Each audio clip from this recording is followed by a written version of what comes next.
Assalamualaikum warahmatullahi wabarakatuh. Alhamdulillahi wa kafa, wassalatu wassalamu ala rasulihil mustafa wa ala alihi wa sahbihi wa man ihtada amma ba'du. Jamaah ngaji rahimakumullah, ngaji kita akan membahas tentang faslun mujibatul ghusli. Bismillahirrahmanirrahim. Faslun utawi iki iku fasal mujibatul ghusli utawi pira-pira perkara kang majibake adus sitaton iku 6. Ilajul hasyafati fil farji. Ilajul hasyafati nglebokake hasyafa fil farji ing dalem farji. Wa khurujun mani wa khurujul mani lan metune mani wal haidu lan haid wan nifasu lan nifas wal wiladatu lan nglahirake wal mautu lan mana. Jadi ngaji kita membahas tentang hal-hal yang mewajibkan kita mandi. Jadi ada beberapa sebab yang harus mewajibkan kita mandi. Mujibatul ghusli sitatun, ada 6. Yang pertama adalah ilajul hasyafati fil farji. Ilajul hasyafa yaitu memasukkan hasyafa fil farji di dalam farjinya seorang perempuan, atau dengan kata lain hal-hal yang mewajibkan kita untuk mandi. Yang pertama karena satu, hubungan seksual, yaitu persetubuhan atau junub, hubungan seksual dengan cara masuknya hasyafah atau kepala penis ke dalam farji atau lubang kemaluan seorang wanita. Meskipun di dalam memasukkan hasyafah ke dalam farji ini memakai kondom, hukumnya tetap wajib mandi. Ataupun ketika melakukan junub, seorang suami terhadap seorang istri tidak keluar sperma atau tidak mengalami puncak orgasme, ataupun tidak sempat inzal, keluar mani, tidak sempat keluar mani, maka hukumnya pun tetap wajib mandi. Ini sesuai dengan sabda Rasulullah Sallallahu Alaihi Wasallam. Bismillahirrahmanirrahim. Idza jalasa baina syu'abihal arba' thumma jahadaha faqad wajabal ghuslu wa illam yunzil. Idza jalasa, ketika seorang laki-laki duduk, baina syu'abihal arba', di antara 4 anggota badan istrinya, yaitu bisa di atas 2 tangan istrinya atau 2 kaki istrinya, ataupun bahkan maksudnya sampai menyetubuhi istrinya. Lalu summa jahadaha, bersungguh-sungguh kepadanya, faqad wajabal ghuslu, maka wajib baginya mandi, wa illam yunzil, meskipun tidak keluar mani. Hadis ini diriwayatkan oleh Imam Bukhari dan Muslim, yang jelas bahwasanya ketika seorang suami menggauli istrinya, maka baginya wajib untuk mandi walaupun tidak sampai orgasme ataupun tidak sampai keluar air maninya. Yang mewajibkan mandi yang kedua adalah wa khurujul maniyi, yaitu keluarnya sperma. Jadi yang pertama tadi hubungan seksual, meskipun tidak keluar sperma tetap diwajibkan mandi. Yang kedua adalah keluar sperma. Nah, untuk keluar sperma ini ataupun keluarnya mani ini, baik dalam keadaan tersadar, dalam artian terjaga, ataupun tertidur, mungkin mimpi basah, mimpi basah keluar mani atau keluar sperma. Kemudian keluarnya sperma disengaja atau tidak. Ya, maksudnya disengaja ini tentunya memang ada hasrat agar air mani ini keluar. Banyak sekali caranya, diantaranya tadi ya bisa dengan cara memasukkan hasyafah atau hubungan suami istri. Kemudian sebab keluarnya mani bisa disengaja dengan melakukan onani. Ataupun ketika keluarnya mani tadi tidak disengaja, okay, dan juga baik ketika air mani tadi keluar disertai zahwat atau tidak, yang jelas bahwa keluarnya mani tersebut mewajibkan untuk kita mandi setelah keluar mani. Sebagai pengetahuan yang harus kita ketahui juga, ibu-ibu jamaah mengaji yang rahimakumullah, yang semoga selalu dirahmati oleh Allah, bahwasanya kita harus bisa membedakan, yaitu antara mani, madhi, dan wadi. Karena apa? Kenapa harus bisa membedakan dan mengenali mani, madhi, dan wadi? Karena secara hukum fikih berbeda. Mani hukumnya berbeda dengan madhi. Kalau madhi sama hukumnya dengan wadi. Nah, untuk lebih pahamnya kita bisa mengenali dulu mani itu yang bagaimana. Nah, kita bisa mengenali cairan mani ini dengan beberapa kriteria atau ciri. Cairannya itu berbentuk mani adalah bisa dikenali dari ciri yang pertama, keluarnya mani ini disertai dengan syahwat atau rasa nikmat. Kemudian keluarnya tersendat-sendat atau tadafuk, ya, cerut-cerut gitu, tadafuk, tersendat-sendat keluarnya. Kemudian bisa dikenali juga dengan ciri memiliki aroma, yang kata orang aromanya ada yang berpendapat seperti adonan roti yang masih basah. Ya, kalau mencium aroma itu keluar dari kelamin kita, maka bisa dikenali ya bahwa itu yang keluar adalah berarti cairan mani, khas baunya. Di samping itu kita juga bisa mengenali cairan mani itu dari bentuk warnanya cairan, okay. Biasanya seperti putih telur ketika sudah kering. Nah, dari ciri-ciri tersebut maka kita bisa mengenali mani. Kemudian yang kedua adalah madhi. Madhi ini sama, berupa cairan putih lengket yang keluar dari seseorang ketika ada hasrat seksual, ketika ada syahwat. Namun syahwatnya ini tidak terlalu kuat. Ini biasanya ketika saat sedang bercumbu ya. Untuk selanjutnya adalah wadi. Nah, kalau wadi ini cairan putih yang keruh warnanya, putih namun keruh. Dan keluarnya biasanya sehabis buang air kecil. Jadi sehabis buang air kecil keluar wadi, bentuknya adalah cairannya putih keruh. Atau wadi ini bisa keluar saat kita selesai mengangkat beban yang berat. Selesai angkat-angkat kemudian keluar cairan. Nah, itu biasanya kita kenali adalah dengan namanya wadi.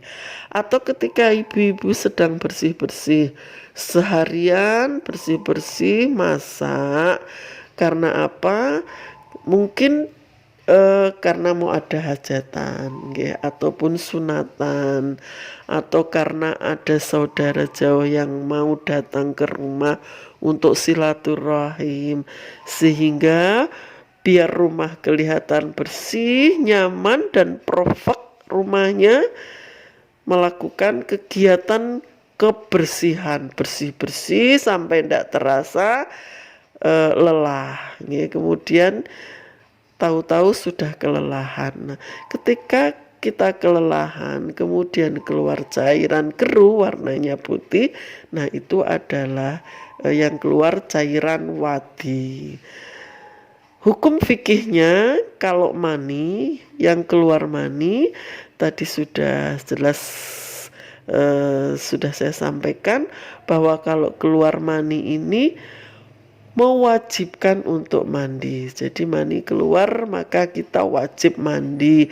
Namun bentuk cairannya ini suci, tidak najis. Jadi hukumnya suci. Tetapi kalau madi atau wadi yang keluar, ya, jadi kita mengeluarkan madi atau wadi, ini tidak mewajibkan kita mandi, namun hukumnya najis cairannya. Jadi kalau pakaian kita yang terkena madi atau wadi, ini berarti hukumnya najis. Nah, cara membersihkannya adalah dengan dicuci dengan air sampai bersih. Dan untuk madi dan wadi ini tidak mewajibkan kita mandi. Untuk toharohnya adalah cukup dengan berwudu. Tentunya terlebih dahulu kita istinja dulu, istinja membersihkan wadi dan madi yang ada di kemaluan kita. Kemudian sudah bersih, cara toharohnya cukup dengan berwudu tanpa mandi besar. Nah itu.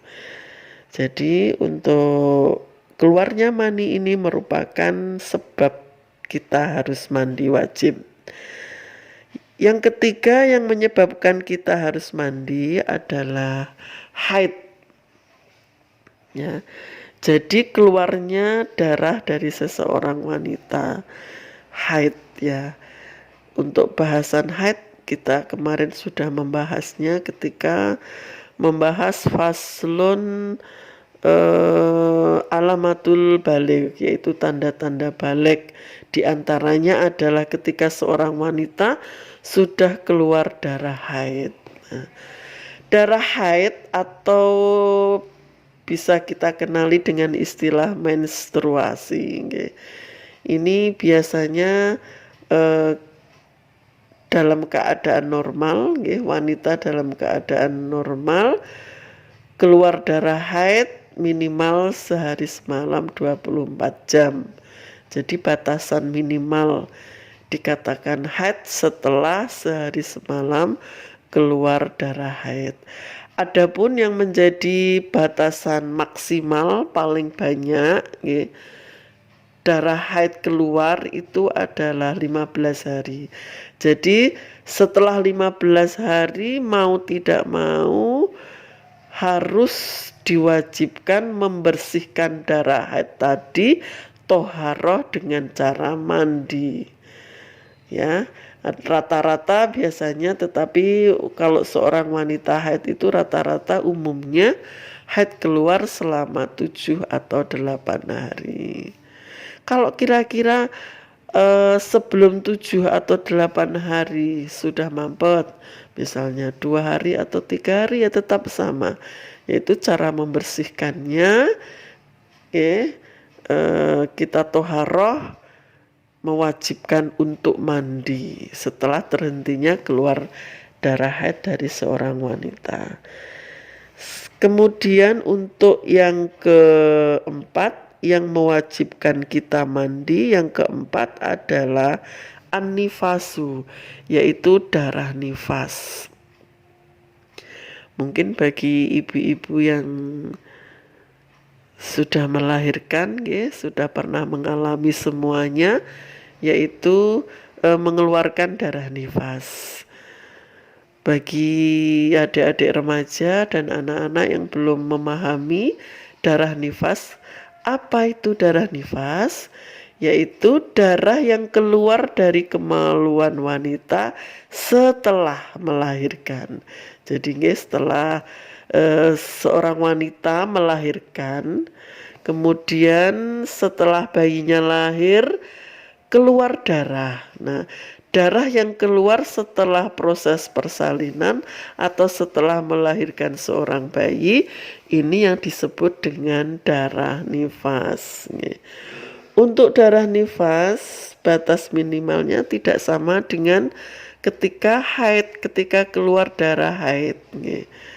Kalau darah nifas begitu selesai melahirkan, kemudian langsung jeda beberapa saat atau bahkan kadang langsung keluar darah nifas. Nah, itu sudah kriteria minimal disebut darah nifas. Adapun mayoritas para wanita itu kurang lebih nifas umumnya selama 40 hari. Jadi selama 40 hari ini adalah mayoritas kebiasaan seorang ibu mengeluarkan darah nifas. Adapun batas maksimalnya 60 hari. Begitu terhentinya keluarnya darah nifas, sudah berhenti darahnya, maka kita diwajibkan untuk mandi. Jadi cara toharohnya dari hadas besar, ini termasuk hadas besar keluarnya darah nifas, yaitu toharohnya diwajibkan untuk mandi. Untuk yang kelima, yang mewajibkan kita mandi yang kelima adalah darah wilada.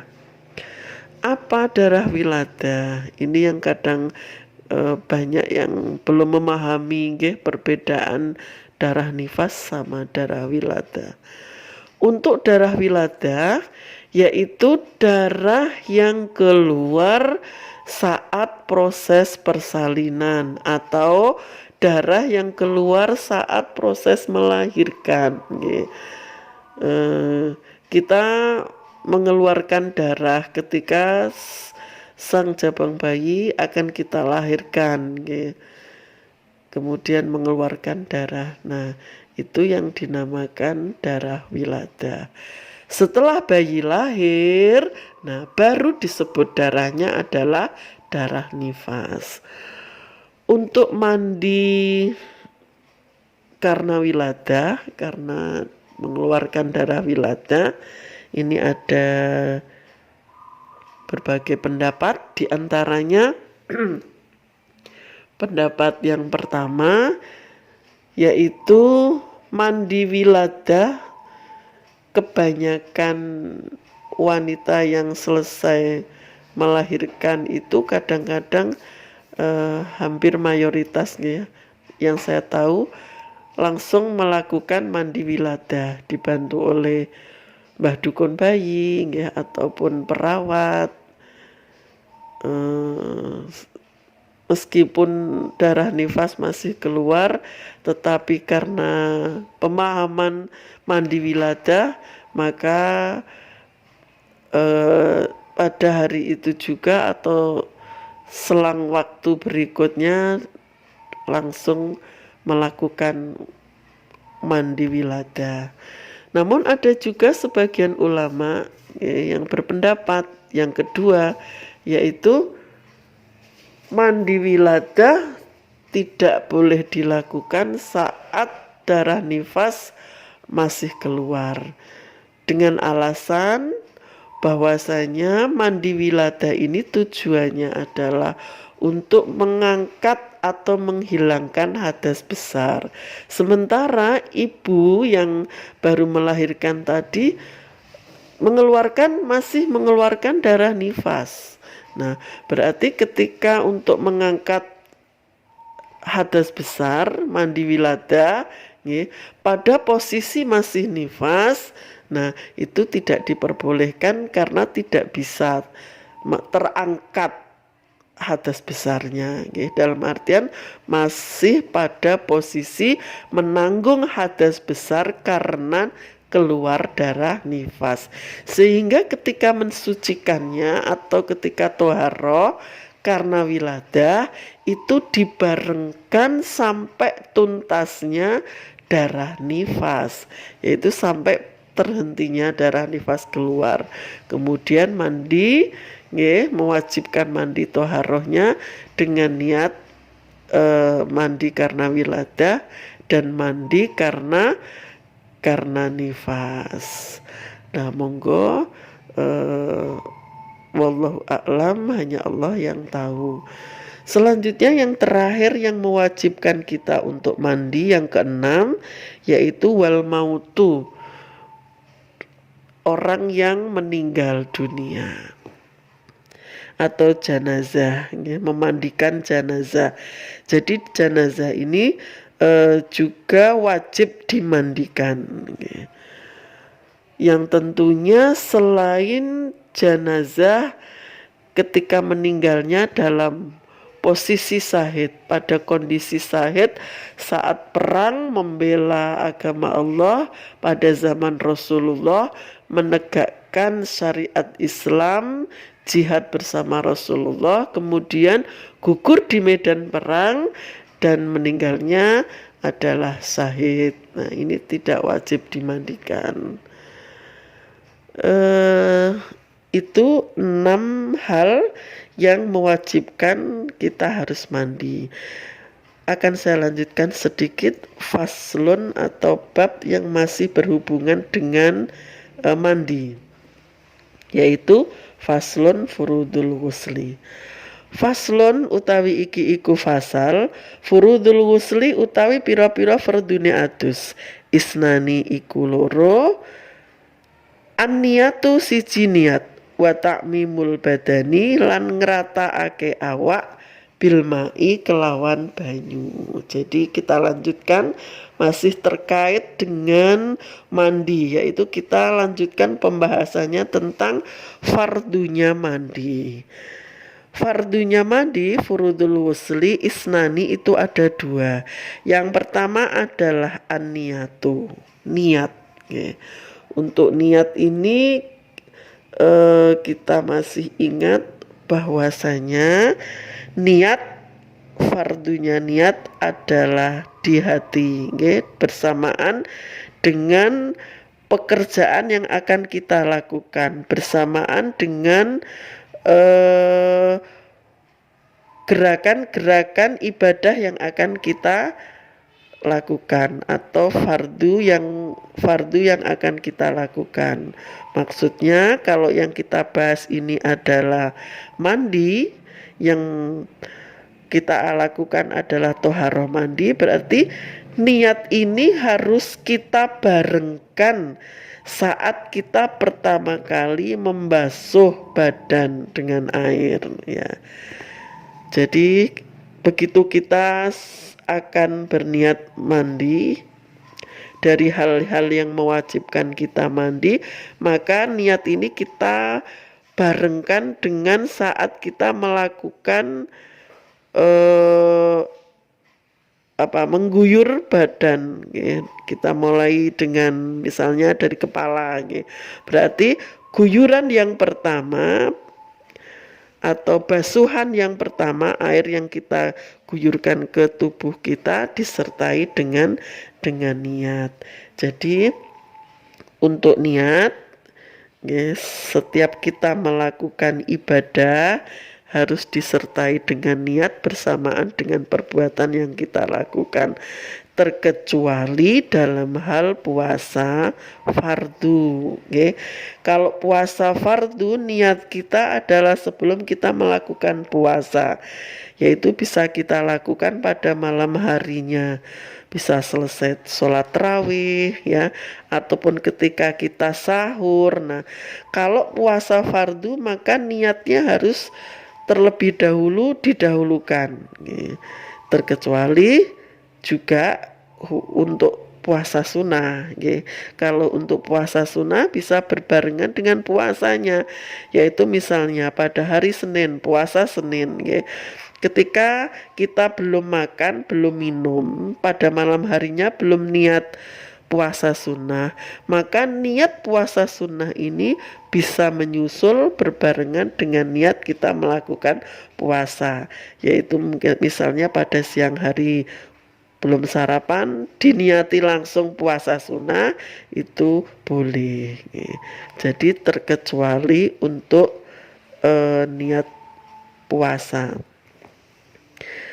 Kemudian fardunya mandi yang kedua adalah watakmimul badani bilmai, yaitu meratakan badan dengan air. Jadi yang kedua, fardu wusli yang kedua, fardu mandi yang kedua adalah harus kita pastikan bahwa seluruh tubuh kita teraliri oleh air. Jadi mulai dari kepala sampai ujung kaki kita pastikan semua kulit dalam lipatan-lipatan tubuh terairi semua dengan air. Meskipun juga kita waspadai kuku yang panjang, meskipun hukumnya makruh ya, memelihara kuku sampai panjang, itu tetap kita harus pastikan bahwa air teraliri di dalam kuku kita. Dan juga meskipun rambutnya panjang, ini masalah rambut lagi untuk fardu mandi, ini harus teraliri semua meskipun rambutnya panjang dari pangkal sampai ujung. Kemudian kulit kepala merata sampai ke seluruh tubuh, dilipat-lipatan kulit ini kita pastikan teraliri oleh air, yaitu sebagai media untuk toharoh mandi besar.